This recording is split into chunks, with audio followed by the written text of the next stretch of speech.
Hi, Jud here. I'm about to cook up this rib, which I brought home as extras from dinner with friends the other day. And a while back I read about on the internet somebody saying the way to get a nice crispy finish on chicken was to rub it with powdered sugar.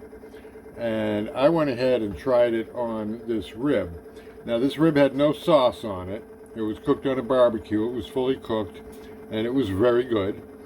But I just did one of these and I'm doing another one now because it is so good. And it actually comes out even juicier.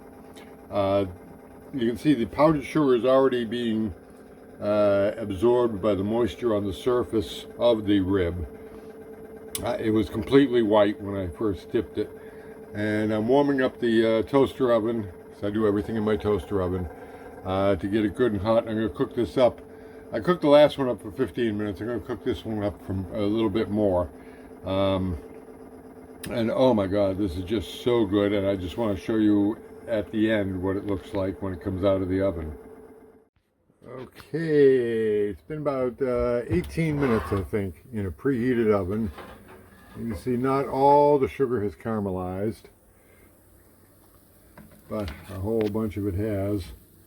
And it's going to be, you see the sizzle? I can hear the sizzle. Where's the sizzle? The last one was sizzling. Yeah, there you go. You can see a little sizzle there. Sizzle.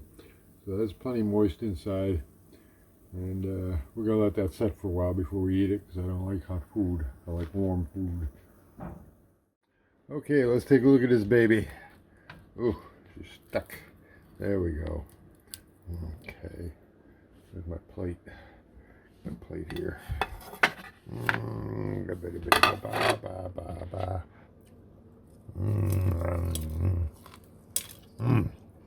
There you go. Does that look dried out to you? Haha. Oh, God, that is good. Okay. So there you go. And I'm going to go eat this. Happy day to you.